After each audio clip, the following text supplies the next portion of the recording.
for taking time for doing this interview. Thank you, Alex. It's a pleasure to be here. Thank you for the invite. And I have to say, I do love all the guitars in the background. I've been playing guitar for a year, so I do appreciate the setup as well. Thank you very much. Thank you very much. So the first question I start off with anyone I interview is, how's everything going so far? You mean like in short term or long term? I could start that there is beautiful weather in Helsinki. I just cycled from my workplace into my studio and start to uh, do these interviews until like it's gonna last, say, 5-6 hours. I'm gonna sit here and talk to people, and I don't know. I enjoy it, so no problem with it. And looking forward for the album release. It's coming nearer. Only 1 month to go, and pretty excited about it. Yeah, that sounds amazing. I mean, biking in good weather is always good, especially, after a long winter. Um, yeah, especially when in Finland the winters have turned to. For example, in Helsinki, there's only for a short period of snow, and then it's just like a really gray mist all over, and it's like it's not the best possible condition to live in, but what can you do? Very true. So, what was the inspiration for starting a new band? Well, the idea has been in my head for a long time already, like only 2 decades probably. The seed has been there, and I kind of have always thought that I could do something on my own. And but the thing was always that which kind of album would I like to do? So that was kind of problem because I have stoner rock songs and death metal songs and hardcore songs and progressive rock songs, and I always was worried about which kind of direction would be the best. But a couple of years back, I kind of stopped worrying about it and thought of, okay, if I do an album, I just do something which comes out the most naturally.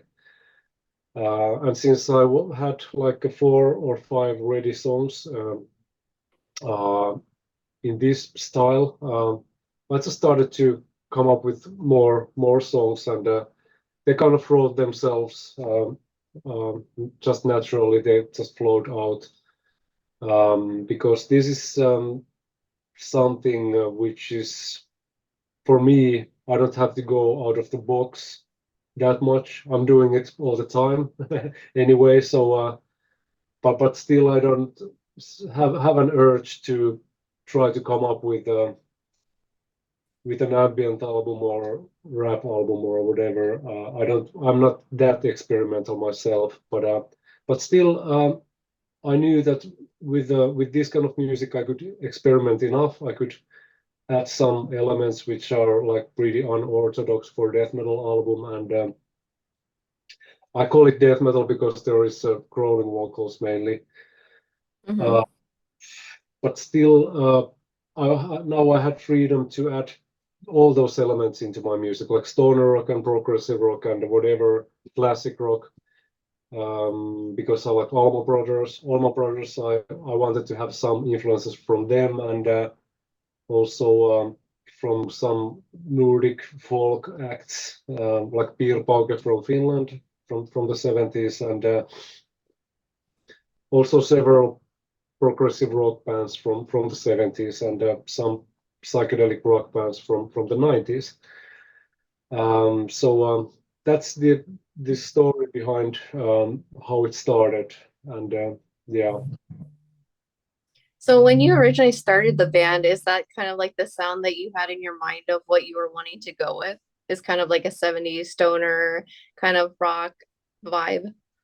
Yes, I wanted to do something similar but in a different manner, like with like melodic death metal with rock arrangements, and rock sound and not necessarily that metal. And I didn't want to have it too strictly played. I didn't want it to be like polished too much. Uh, and I avoided editing as much as possible and left some leaks uh, from the microphones, not just purposefully. Mm-hmm. That's the kind of production I enjoy myself the most. I think it gives um,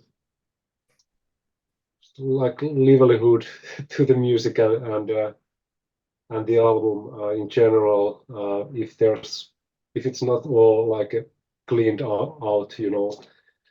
So Mm-hmm. that was kind of an idea behind the production, and also when it comes to musicians, I try to avoid using metal musicians. Therefore, I turned to Mikko Pietinen, who's on drums. He's been in the same band with me in the past.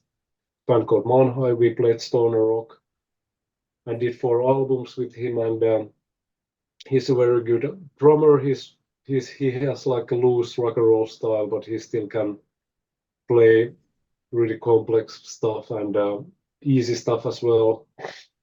And and he's pretty creative in his studio. He has his own studio near me, so we recorded the basic tracks basically there. And then I started to search for guitar player and found Peter from YouTube.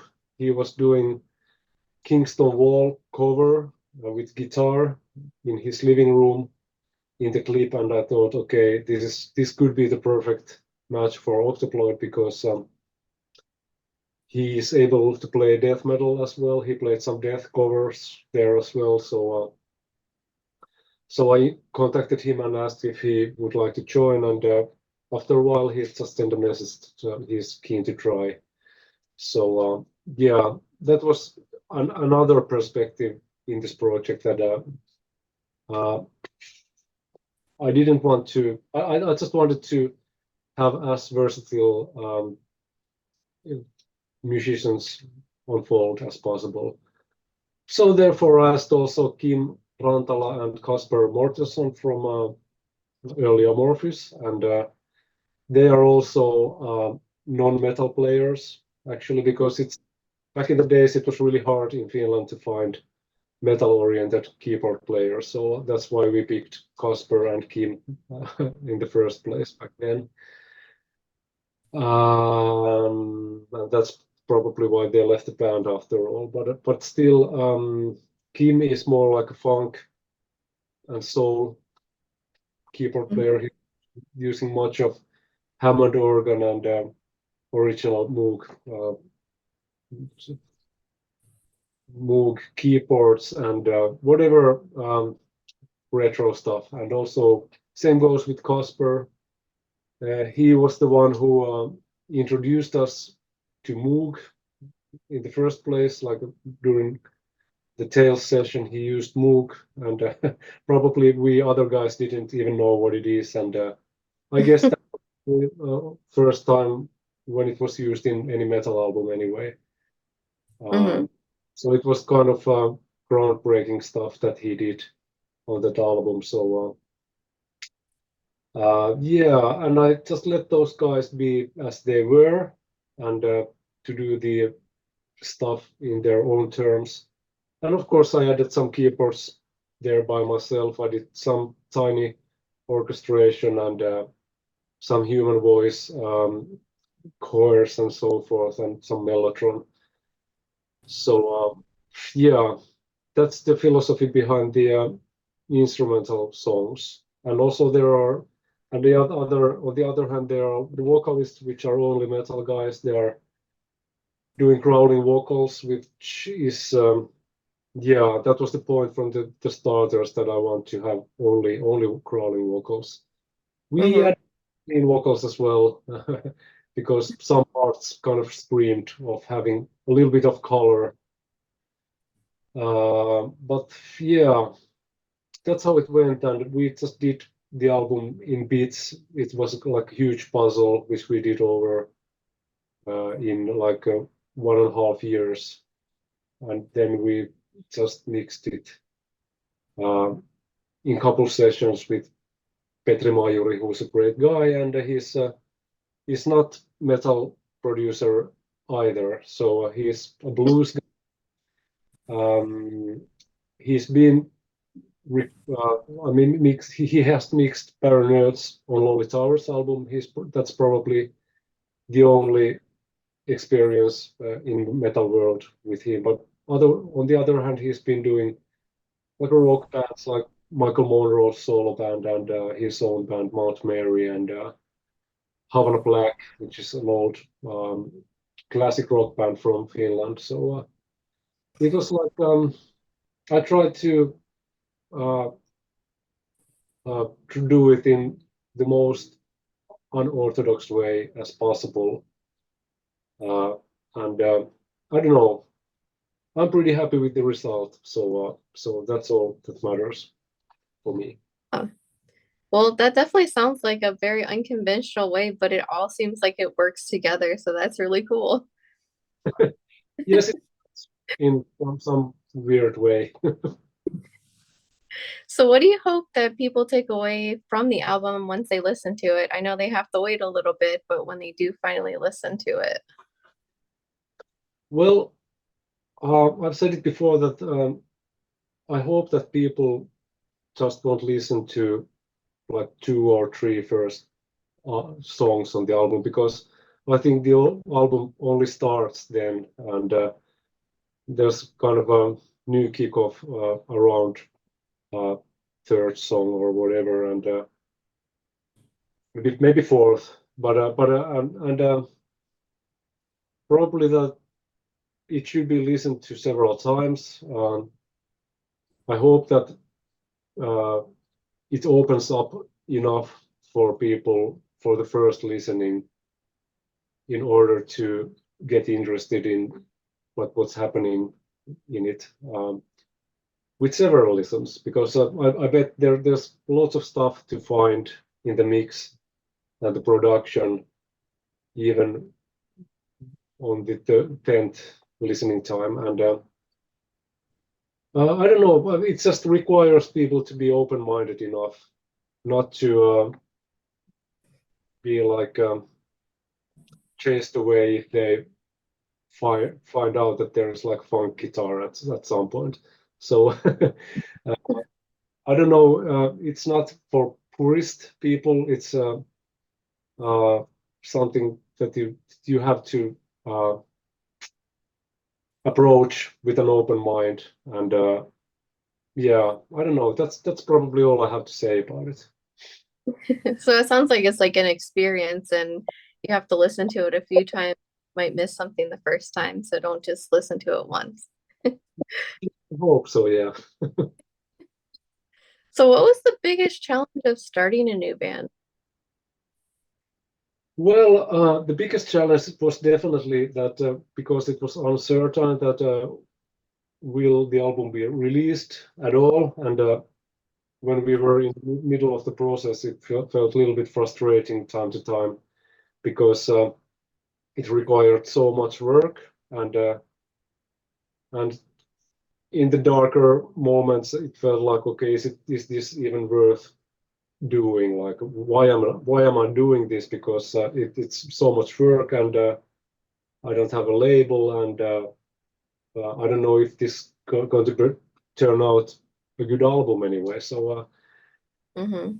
it's kind of that was the hardest part for me because it's also my own project, and uh, I was only solely responsible of the whole process, and I needed to keep things rolling all the time. Luckily, I had really great people around me, like the whole band, which was really supportive, and they did their parts just perfectly. I'm really grateful for that, and also with the vocalist, they were kind to enough to join the project, even though they didn't know how it's gonna end up, and yeah, probably they did it for friendship, but I like respect that. aspect as well, pretty much. So, but anyway, it was kind of hard process because it's the first album and nobody knows about the band, and it was kind of hard to get an album deal. Not hard, but it was kind of like required lots of work and negotiation and stuff like that. And but still, it was kind of fruitful process as well because I learned lots of things, new things uh, during the time. And yeah, probably next time will be easier. Hard to say. Hope. I hope so. Was it a hard process to kind of find like which bit, like which label you wanted to go with? Sorry? Was it a hard process to find the label that you wanted to go with? Well, actually not. It was pretty easy. It was I was negotiating with the Rain Phoenix from the starters. That was probably the first label I approached, and they got interested, and because I'm like a pretty suspicious guy, and I didn't believe that they are serious. I started to contact another labels too, which were interested as well, but still it turned out pretty quickly that Raining Phoenix was the only serious contender in the game because I have good friends there, and Mm-hmm. they had good plan for marketing, and they promised the moon from the sky for me, and so for some reason I felt that I have a like reason to believe them, and yeah, it's a big label. It's one of the biggest metal labels in the world, so it has something to do with it as well because they probably has the most muscle to market the album. So and that's not the most important thing for me, but I only want to know that I didn't do this work for Wayne, and uh, I didn't want to give it to someone who would just like release and forget it. So I knew that with Raining Phoenix, the terms were the best, and yeah, and so far it seems really, really promising with them. So it wasn't hard decision to go with them. Well, that's awesome. So I know you talked about like kind of the challenges of starting a new band, but was there anything that surprised you? Like, did anything just kind of come together really easily? Hmm. Well, no, no. Well, let me think. Maybe the vocal sessions were the easiest ones because I recorded most of them. Only Jon Aldara and Janitor Moorinen did their parts at home, but I recorded Tomi Koivusaari and Tomi Oudsen from Amorphis, and Mikko Kotamäki from Swallow the Sun and Pete Eskelinen from Feastem. I recorded all those vocals by myself and produced the vocals as well. So it was really smooth to work with those guys because, well, they are professionals, and they knew what they were doing. But it was, of course, all the other instruments were easy as well. But I just got surprised that it's that easy to record vocal tracks. Mm-hmm. So I thought that this must be like space engineering or something like that, but still it was just like a couple takes, and then I just did the editing with Cubase, and that's it. So yeah, that was like a nice thing to learn during the process. Yeah. Yeah. I mean, at least something goes smoothly. That's always a plus for sure. So can you tell me a little bit more about the collaborations on this album? Yeah, well, when it comes to vocalists, I wanted to have all the vocalists that I've been working with in the past, and I almost succeeded to do it. Only Pasi Koskinen from Amorphis' Elechi and Tuonela Era is missing. from the album. We were actually in talks with him and he wanted to join it, but unfortunately the schedules didn't allow to do it. So I just got too busy. I had to go on and do it with someone else. But still, it's that was the idea behind the vocalists, and luckily they all agreed to do it, and also there's Ile Laaksoma on the Dusk of Wex song, playing a guitar solo, which is pretty great. It's a classic rock solo, like in the vein of Ace Frehley or Angus Young or whatever. And also there's Samuel Leminen, who is an old friend of mine. He's been playing Kingston Wall covers in the past and has a blues band called Rattlesnake Shakers, and he's been playing in a band called Wasami. Mm-hmm.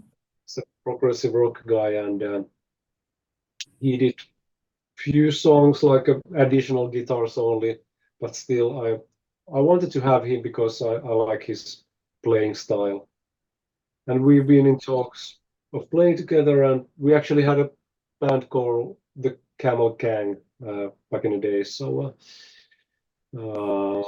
yeah.